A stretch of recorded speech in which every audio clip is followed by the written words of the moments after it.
Hello, everyone. Charles Watts here. Welcome back to Inside Arsenal. It's Sunday. I hope the weekend is going well wherever you're watching or listening to this around the world. And it's certainly going better than it could have been, given how yesterday's events unfolded. It was all a little bit nervy with half an hour to go, wasn't it? But then Kai Havertz, Bukayo Saka and everyone stepped up and got Arsenal over the line and got them the win that they definitely deserved. Albeit, as I said, it was a little bit more nervy than it should have been. For the second week in a row, Arsenal having to sort of dragging themselves up off the floor and getting themselves all 3 points to maintain their unbeaten start of the season. So obviously I did my player ratings and my immediate match reaction video yesterday from the press box at the Emirates. We're going to talk about the game a lot more in depth today. Look at what Mikel Arteta has been saying. I'm going to discuss Bukayo Saka, who I just want to talk about because I love the guy. And it was just another example yesterday of this young man showing his world-class skills to the world once again and delivering once again just when his team needs it. Look at what you've been saying. I'll go over my player ratings as well from yesterday's show. So it was a little bit more nervy, no doubt about it. It was another one of those games where you expect to turn up and see Arsenal win comfortably. But look, this is the Premier League. It just doesn't always happen like that. Look at yesterday's other results. Man City, how on earth they won that game against Fulham, I'll never know. Fulham, I think their XG was just under 3. Fulham, Man City's was 1 something. You know, if Adama Traore could finish, Fulham win that game comfortably. Thought they played really well. And they'll be absolutely devastated that they didn't get anything from that game at the Etihad. Crystal Palace easily could have got something against Liverpool yesterday had their finishing been better. So Premier League, it just doesn't work like it should do on paper, did it? You can always struggle against any team, and Arsenal once again struggled yesterday. Look, they were deserving winners. There's absolutely no doubt about that. They dominated the game. They had a lot more chances. I mean, you look at the stats of it, 29 shots to 8, following on from 36 or 37 shots last weekend against Leicester. Expected goals 3.1, Southampton 0.9. Southampton just 2 shots on target, 7 shots in open play to 21 from Arsenal, 60% possession. I mean, field tilt was 82%. So it was a dominant performance in many ways from Arsenal, and they absolutely deserve to win. But that doesn't paint the whole picture about in the sort of type of performance it was, because Arsenal struggled at times to break Southampton down in the first half. They didn't look great. I mean, they dominated possession. The first 5-10 minutes, I thought they were excellent. They flew out the blocks, and I thought, oh my God, if they get a goal here, so they are going to absolutely pummel Southampton. But that pressure couldn't sort of continue. It went on for probably 10 minutes or so. And when the goal didn't come, then the game settled down into a bit of a pattern. Southampton obviously camped themselves around the edge of their penalty area. Arsenal moved the ball across, but they just couldn't really cut them open. Obviously, Mikel made the changes. As I said yesterday, they weren't the changes that I would have made for this game. I thought he would have to do things at fullback, obviously, but I just thought maybe if he was going to make a change in the forward line, maybe you make 1 change. You don't make 2 changes, especially when you're bringing in 2 players who are searching for form, we should say, certainly in Gabriel Jesus and Raheem Sterling. You've got one player trying to adapt to the way of Arsenal playing and get used to that. And then you've got another player who hasn't scored for a long time in the Premier League and is clearly struggling for form and energy and fitness and all those sort of things. And so that disrupted the forward line a bit. And then when you've also moved Thomas Partey to right back to sort of cover for the absence of Ben White and Jurriën Timber, then there's big changes in midfield as well, because Jorginho comes in. You've got Declan Rice, Jorginho and Thomas Partey all on the same pitch. Maybe you could have added a little bit more creativity to that midfield rather than having all 3 of those players on the pitch, because although Thomas Partey played at right back, obviously he was moving into midfield an awful lot. So I just felt maybe there was a little bit too much disruption than there should have been for this game. And it didn't quite work out. And I thought Arsenal maybe I think Arsenal's performance up to the changes in the second half were as a result of that. Jesus didn't play well. Sterling didn't play great. And that obviously hampered Arsenal a lot. But look, it was still the better team, no doubt about it. You thought if the goal was going to come, it was going to come from them. But it didn't. It came from Southampton. And it was a strange goal, I thought. I still, the amount of times I watch it now, I still just watch it and I don't quite understand Saliba's decision-making in the moment. Yes, you can argue Sterling maybe should have been a foul. I don't think it was. I mean, sometimes you see those given, but you also see them not given. In that case, it wasn't given. Sterling went down a little bit too easy. But then the ball over the top to send Cameron Archer away, it just looked like William Saliba had that situation totally under control. And if he'd just engaged with Archer when he was running to get the ball, Archer would have ended up near the corner flag somewhere. But for some reason, Saliba just backed off and let Archer get his foot on the ball and then drive into the penalty area. And I just don't quite understand why he did that. And I've watched it many a times. And yeah, I'm not just the thought process behind that. I was a bit surprised about, and it let Archer get the shot away, nicked Saliba obviously on the way through and bent into the far corner, and you're just like, oh my God, 1-0 Southampton. How long's left? About half an hour. This is going to be a big, big struggle for Arsenal. What was already looking like a bit of an uphill struggle was an even bigger one. But then obviously the changes happened. Kai Havertz scored just before the changes were made, and that was so, so important. I loved that finish from Kai Havertz. It was a real moment of decisiveness, I thought, from Havertz, who was brilliant throughout, as always, playing in that midfield role. But that instant for that goal, it was like he took it on himself. He was just like, sod this, we're losing it, I'm going to do this, I'm going to drag us back into this game. With the way, obviously Saka did well, won the ball, and lovely first time pass from Saka to send Havertz through, but then just the way he drove towards the penalty area, there was no looking around, maybe should I pass the ball. Sometimes you see that from Havertz, he doesn't shoot when he should do, but this one was just, he just thought, I'm doing this, I'm scoring this myself, and he just took it on, gave himself a bit of space, and then the finish was just so ruthless and decisive, and the type of finish you just would not have seen from Havertz 12 months ago when he first arrived. It was a really, really great striker's goal from him. That's 7 in a row at the Emirates now, equaling RVP's record of that. It's just, it's a fantastic goal from Kai Havertz, a player banging form who's just so important to this Arsenal team. And that was obviously crucial because I think it was 3 minutes after Southampton scored. If it had dragged on any longer, then it really would have got nervy. But the fact that Arsenal were level then, they still had a lot of time left to score. Mikel made the changes when he did.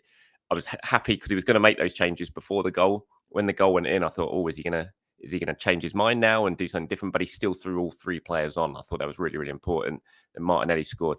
Lovely ball by Bukayo Saka as well. I mean, both assists for Saka were brilliant. The one for Havertz, it looks simple, but, he could have taken a couple of extra touches. He could have done whatever, but it wasn't. It was just he got the ball, he won the ball, and then bang, first time right into the path. Perfect for Kai Havertz. The second one was just Saka, so typical of Saka. We've seen him do that. I think back to Trossard's goal against Chelsea last season is the one that immediately springs to mind. We've seen it for England as well.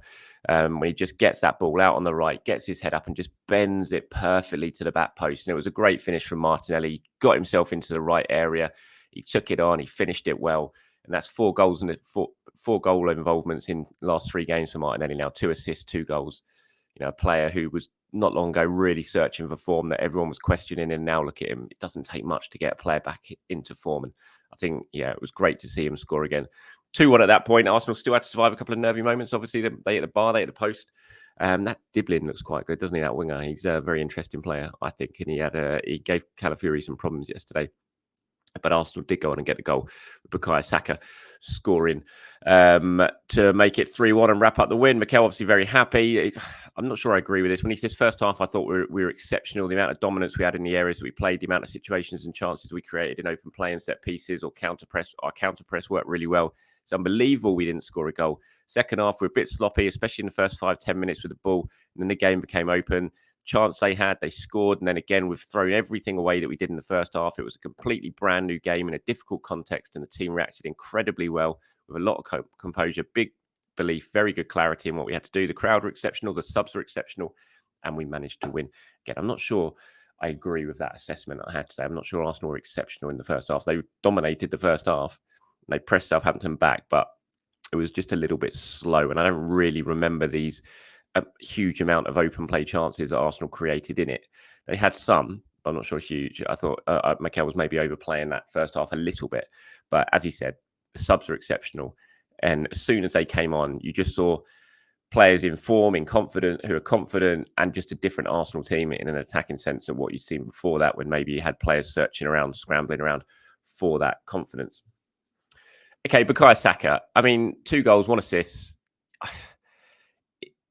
It makes me laugh that there's still even a debate about whether Bukayo Saka is world class. I just don't understand it. It's like, and I hate to bring his name up. I really, really do. But Jamie O'Hara, I saw during the week, and I almost feel like I just shouldn't be saying this because it's Jamie O'Hara.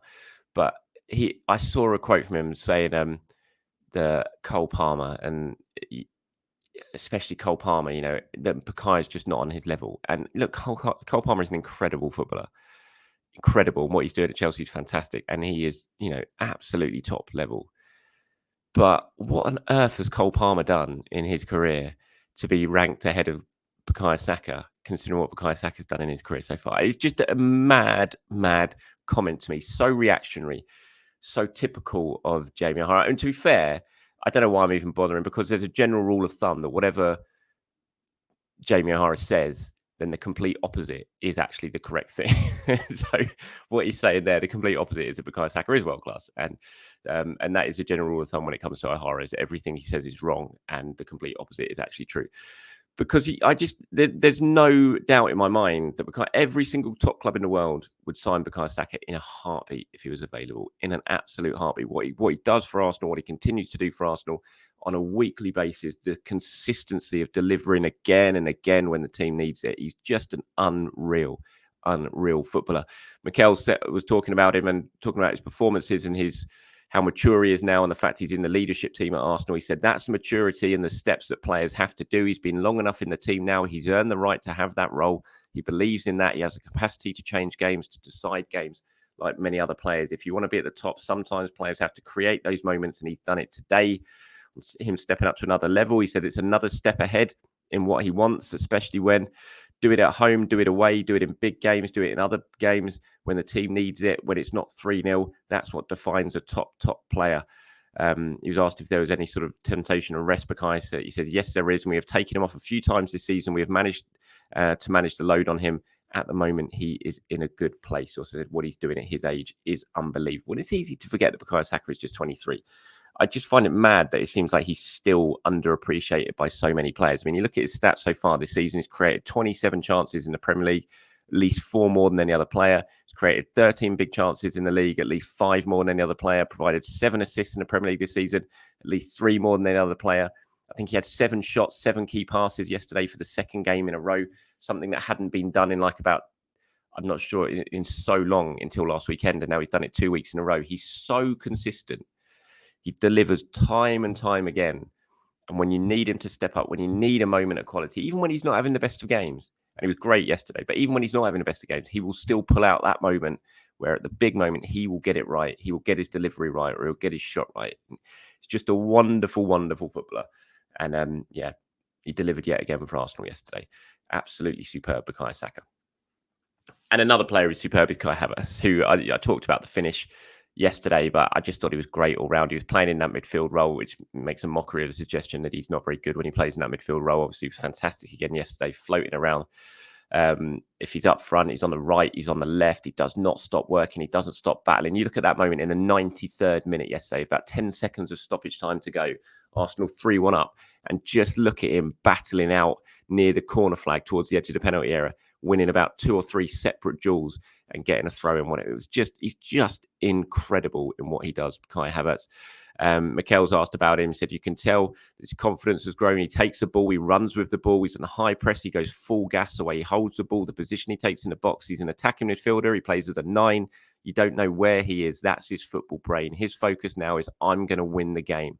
I'm going to do it. And that's a different thing. That's exactly what I thought with his goal. That sort of mindset of, sod it, I'm doing this myself now. We're trailing, no one else has done it. I'm taking this on myself to get us level in the game. It was just a sort of thing you just didn't see from him before. When he first arrived, you wanted to see that decisiveness from Kai Havertz, and he never showed it. He just looked a little bit tepid and afraid and playing within himself. Not anymore. And on scoring 7 in a row at the Emirates, he said he's practicing, he wants more and more. He's not satisfied with what he's doing because there is still, I think, another level from him. Obviously surrounded by incredible players, but something has changed in him in that confidence. You really sense it. And now he's putting it into games and he's winning football matches, which is great. Yeah, fantastic Kai Havertz yesterday. Loved him. Absolutely loved him. Not so good for Jesus and Sterling. There's lots of criticism, which I think is a bit harsh, to be fair. Some of the stuff I've seen about Jesus is just really, really harsh. Jesus is a good player who's struggling for form. That's just absolutely obvious. He's not a bad player. I've seen people say the worst striker I've ever seen at Arsenal. It's just rubbish. It's not true. He's a good player who has done some great things since he signed for Arsenal. But right now, he's just at a very low ebb. His confidence is clearly rock bottom.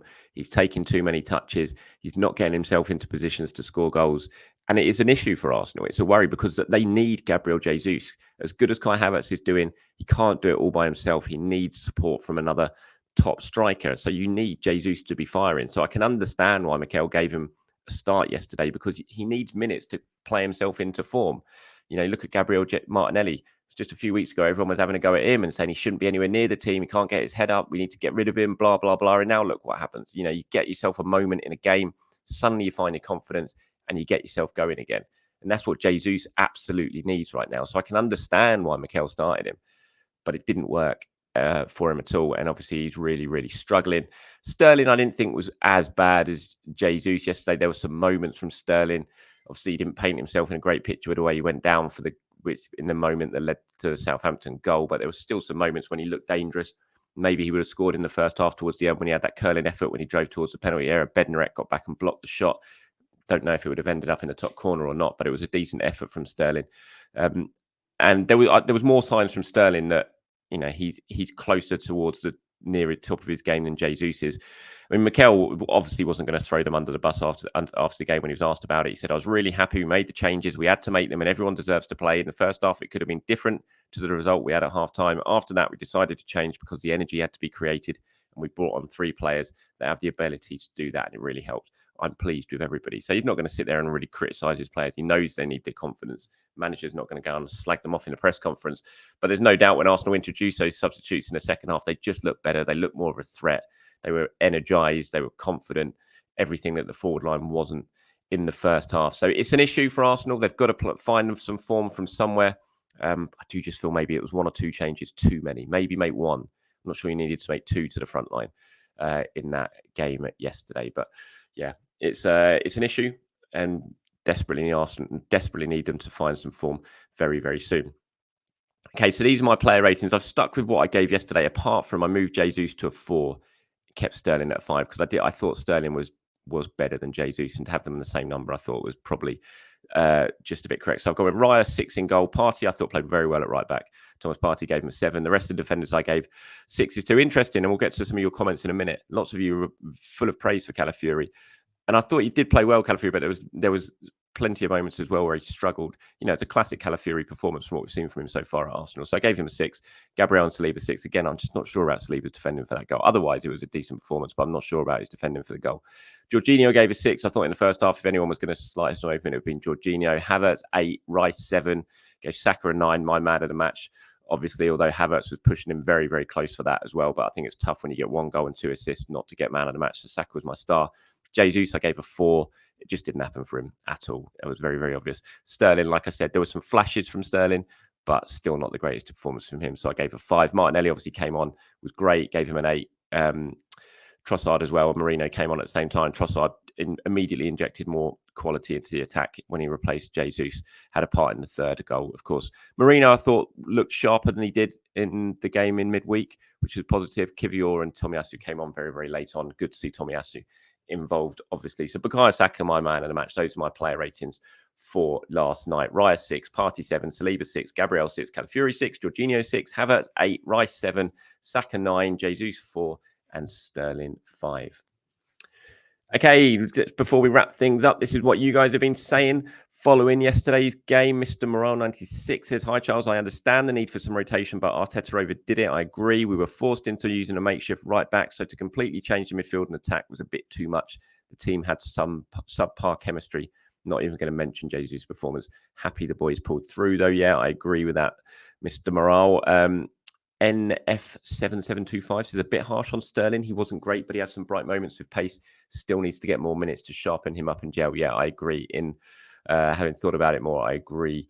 Maybe I was a bit harsh on Sterling, but clearly still needs to improve a lot to get up to the level that Arsenal need from him right now. NKOCZ says, how does a player regain his confidence? Arteta must have handed Jesus a start, hoping that playing against a defensively weak side would have been just what he needed to regain that confidence. It didn't work, obviously, and unfortunately. So what might work?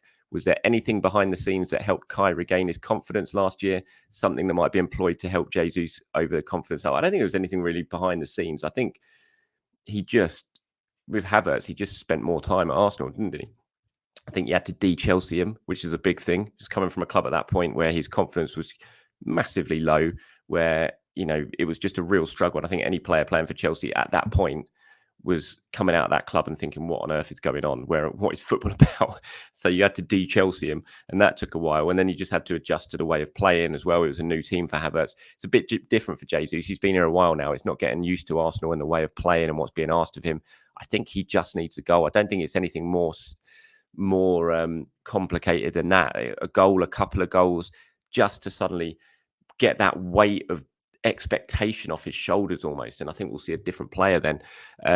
J4M Rock says, I think Mikel had the right idea with Jesus and Sterling, but I think either would have benefited more by playing with 3 of the 4 attackers that played on Tuesday than bringing the other on second half, the reverse roles in other suitable fixtures, maybe. And a couple here on Calafiori. Calafiori was superb, worth more than you gave him. Good shouts. I still think 6 is about right for Calafiori because defensively he was exposed a few times. But Bradley agrees down the bottom there, says he was excellent, so aggressive and powerful, brilliant on the ball, looked to quit in the pace every time he got on the ball and drive us forward. Come on, Charles, 6 is beyond harsh. In my opinion, more like a 7 or an 8 on the day. I also keep thinking that Saka could get close to break the 20 assist record for the Prem, where he's on 7 now. For the season, so he could well do if he continues in that vein of form. But yeah, Bradley and I'm not sure about that top name. Apologies to say, both think I was a little bit harsh with my rating on Calafiori. And he says Havertz was so good today, not just his goals. He's my man of the match. He was everywhere where we needed him and more. And Magoo says, I thought Sterling looked bright for a player that is new to the squad and hasn't played a lot. It was Jesus that was hampering the team for me. Really poor again. I also felt the issue was the type of midfielders we had on the pitch. Partey, Rice, Jorginho and Havertz lacked the creative spark. Trossard may not be Odegaard, but he still offers some more dynamism and creativity. And I think we really missed him in the first half. I think that's a good shout as well. Like I said, with Partey playing at right back, but basically playing as another midfielder. When you have Partey, Rice and Jorginho all on the pitch together, maybe felt a little bit one too many, if you see what I mean. Maybe you could have had a Trossard in there or a Nwaneri in there, for example, just to add a little bit more creativity and forward thinking to that lineup. But look, win's a win, 3 points for Arsenal. Another one, unbeaten start to the season continues. Got through a really difficult period between the 2 international breaks with injuries, with everything else. Got the points on the board. They're right up there with City and Liverpool in the Premier League. They're in a very, very good place, and hopefully Martin Odegaard to come back very, very soon. Right, that's it from me. Everyone, enjoy the rest of your weekend, wherever you're watching or listening to this around the world. I'll be back tomorrow to talk all things Arsenal once again. Until then, speak to you soon, everyone. Bye-bye.